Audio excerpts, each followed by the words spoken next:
जब कोई गुम होता है तो हम जाहिर सी बात है कि उसकी गुमशुदा रिपोर्ट दर्ज करवाने के लिए पुलिस थाने में जाते हैं। पुलिस थाना अपने बलबूते पर कार्यवाही करता है और कार्यवाही करने के बाद में विलंब जरूर लग सकता है, लेकिन एक विलंब के बाद में उस कार्यवाही को पूरा अंजाम मिलता है और आरोपी पकड़ा जाता है और जो गुमशुदा हुआ व्यक्ति या महिला उसकी तलाश करके घर वालों को सौंप दिया जाता है।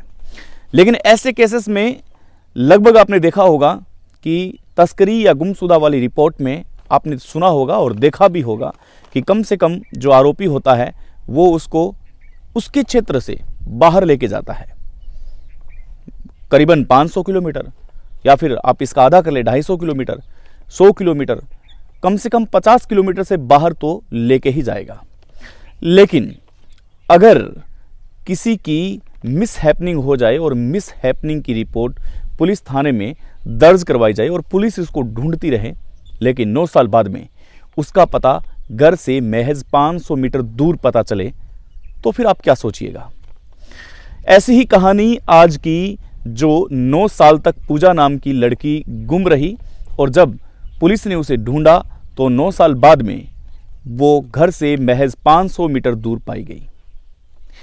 राम राम, आदाब, सत श्री अकाल, नमस्कार, जय राजस्थान, जय राजस्थानी और मैं सुदेश राजस्थानी। हार्दिक स्वागत और हार्दिक अभिनंदन करता हूं। एक ऐसी कहानी जो कहानी यकीनन तौर पर आज आपको कुछ नया सिखाने पर मजबूर करेगी। आज आपको यह कहानी बताएगी कि किसी पर भी विश्वास करना कितना खतरनाक साबित हो सकता है। आज की कहानी शुरू होती है पूजा नाम की लड़की से। पूजा नाम की लड़की जिसके शहर शहर बोर्ड लगा दिए गए, होर्डिंग बोर्ड लगा दिए गए, पैम्पलेट बांट दिए गए कि ये लड़की गुम हो चुकी है, लेकिन किसी को पता नहीं था कि जिस पूजा को बहुत सैकड़ों मील दूर ढूंढा जा रहा है वो घर से केवल और केवल 500 मीटर की दूरी पर है। साल 2013 जनवरी का महीना था। जनवरी के महीने में पूजा बहुत खुश थी और पूजा बहुत छोटी थी। 2022 में जब वो मिली तो उसकी उम्र 16 साल थी। तो आप अंदाज़ा लगा सकते हैं कि पूजा उस वक्त कितने साल की रही होगी। पूजा इस उम्र के अंदर, इस अवस्था के अंदर जनवरी के महीने में साल 2013 में बस अपने मम्मी पापा के साथ खुश थी। सब कुछ एकदम सही चल रहा था। स्कूल आना, स्कूल से जाना, वापस अपने घर पे आना, चॉकलेट के लिए जिद करना, अपनी मम्मी से बातें करना, किचन में शरारतें करना, ये सब सही चल रहा था। लेकिन एक दिन जनवरी 2013 सुबह अपने मम्मी से अलविदा लेकर के भाई और बहन दोनों निकलते हैं। पापा से बातचीत होती है। बस इसी उम्मीद के साथ मम्मी अपनी बेटी को विदा कर देती है कि शाम को लौट करके वो वापस अपने घर आएगी। और डर तो इस बात का था ही नहीं क्योंकि उसका भाई भी साथ में था, तो किसी बात की चिंता नहीं थी क्योंकि हमेशा भाई और बहन स्कूल जाते थे, तो ऐसी अनहोनी घटना होगी ऐसा सोचा भी नहीं था। मम्मी क्यों सोचती, क्योंकि रोजाना उसको पूजा को वापस आना होता था। पूजा का एक रूटीन टाइम था, वापस आती थी, सब कुछ एकदम सही। तो किसी ने भी ये अंदाजा नहीं लगाया कि पूजा आज घर से निकलेगी और वापस नहीं आएगी। घर से निकलने के बाद में पूजा गायब हो जाती है। इस कहानी का जो अंश है वो अंश अंत में आपको जरूर बताऊंगा, लेकिन फिलहाल पहली दृष्टया क्या लग रहा है इस कहानी से वो आपके सामने बयान कर रहा हूं। पूजा अचानक गायब हो जाती है। उसके भाई को भी पता नहीं चलता है कि आखिर हुआ क्या है उसके साथ। भाई घर पे आता है, पूछा जाता है कि बहन कहाँ है, तो वो बता देता है कि भी मुझे पता नहीं है कहाँ है, किस जगह है। फिर इधर उधर तलाशा जाता है, सबको पूछा जाता है, लेकिन किसी को कोई पता नहीं था कि आखिर पूजा कहाँ है। पुलिस स्टेशन पर पूछा जाता है, पुलिस स्टेशन पर जाया जाता है, पुलिस स्टेशन एफआईआर दर्ज करती है। एफआईआर दर्ज करने के बाद में वो उनको इधर उधर ढूंढती है। ढूंढने के बाद में तलाश, खाली हाथ, तलाश एकदम। आपने एक तलाश पिक्चर भी देखी होगी जिसमें अक्षय कुमार अपनी बहन को ढूंढता है। वही सेम इस कहानी में कुछ लग रहा था। अक्षय कुमार छोटा था, लेकिन जैसे अक्षय कुमार उस रोल में बड़ा होता है तो अपनी बहन को तलाशने के लिए तलाश पिक्चर में जिस प्रकार से वो जाता है और गुंडों से अपनी बहन को छुड़वाता है। हालांकि ये रील नहीं है, ये रियल है। इसमें अक्षय कुमार जिस प्रकार से अपनी बहन को ढूंढता है उस प्रकार यहाँ पर कुछ भी नहीं होता, क्योंकि उसके मम्मी पापा ढूंढते हैं, पुलिस उसके पैम्पलेट छपवाती है, सारे होर्डिंग बोर्डिंग लगाए जाते हैं, पूजा के बड़े बड़े पोस्टर लगाए जाते हैं। इधर जो आरोपी जोसेफ डिसूजा है उसको पता लग जाता है कि आखिर ये हुआ क्या है, बाहर पैम्पलेट लग रहे हैं, आखिर इसको कैसे हम बचाया जाए, कैसे हम बचें, कैसे बचाया जाए, ये कहानी सब क्लियर हो रही थी। लेकिन घर से 500 मीटर दूर मिलती है पूजा। इसके बीच की कहानी मैं आपको इसके बाद में सुनाऊंगा। साल 2022 में जब पूजा की उम्र 16 साल की हो चुकी थी, साल 2022 में जब पूजा 16 साल की थी, तब घर से महज 500 मीटर दूरी पर मिलती है। मुंबई अंधेरी पश्चिम इलाके की यह घटना है जो मैं आपको बता रहा हूं।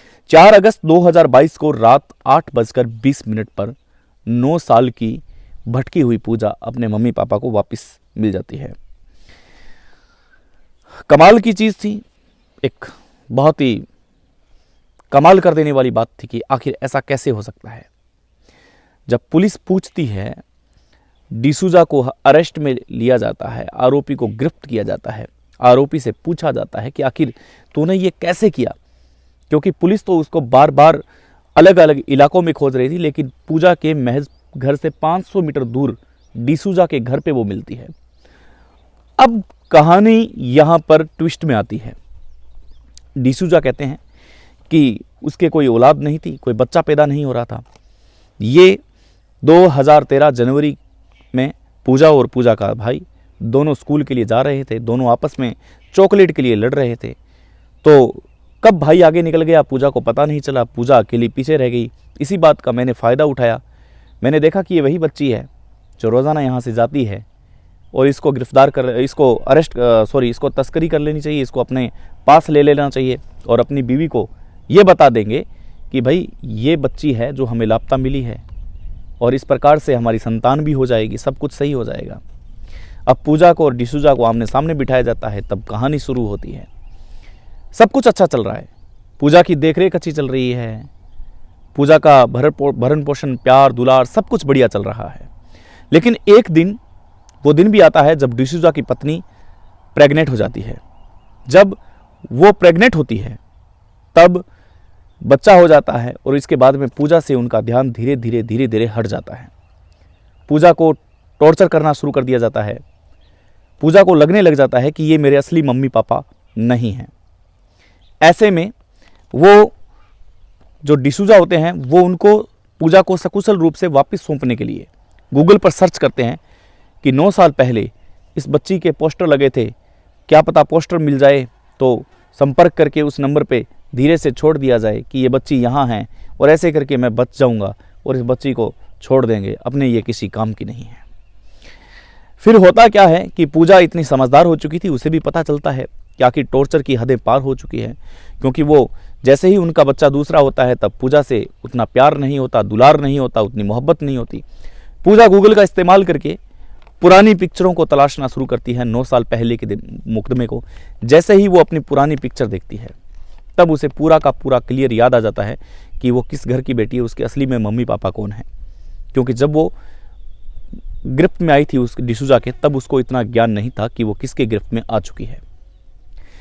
तब उसी नंबरों पर कॉल करती है, सहायता लेती है, नज़दीकी पुलिस स्टेशन में जाती है और पुलिस स्टेशन में जाके 2020 4 अगस्त रात को 8:20 पर अपने असली मम्मी पापा के पास वो पहुंच जाती हैं। जब पूजा से पूछा जाता है कि पूजा तुम्हें बिल्कुल भी पता नहीं था, तो उसने बताया कि मुझे बिल्कुल भी पता नहीं था। मुझे ये याद है कि मेरे भाई से लड़ाई हुई थी, नोकझोंक हुई थी, लेकिन नोकझोंक होने के बाद में मुझे इस बात का बिल्कुल भी ज्ञान नहीं रहा कि क्या हो रहा है मेरे साथ। जब ये डिसूजा अंकल आए तो मैंने सोचा कि यही मम्मी पापा है, और मुझे चॉकलेट्स खिलाई, मुझे आइसक्रीम खिलाई, ऐसे करके मुझे नहीं पता चला कि आखिर क्या है। लेकिन इनके घर में दूसरा बच्चा पैदा होने के बाद में मेरे साथ सौतेला व्यवहार होने लगा, और तब से मुझे लगा कि ये मेरे मम्मी पापा नहीं हैं। फिर मुझे कुछ याद आने लगा। फिर मैंने गूगल से सर्च किया और डिसूजा अंकल को भी मैंने कई बार ऐसा करते देखा था, सुना था। इसके बाद में मैंने इन पोस्टर पर जो नंबर दिए गए थे वहाँ संपर्क किया, और संपर्क करके मैंने आप तक बात की। तब मुझे पूरा याद आ गया कि मेरे असली में मम्मी पापा कौन हैं। दोस्तों, 9 साल जिसे हजारों मील दूर ढूंढते रहे, वो सिर्फ और सिर्फ 500 मीटर दूर मिली। हकीकत की हैरत अंगेज कर देने वाली सच्ची घटना यह है कि कुछ भी हो सकता है यहाँ, इसलिए सावचेत रहें, सतर्क रहें, क्योंकि पूजा तो सकुशल रूप से अपने माँ बाप के पास पहुंच चुकी है।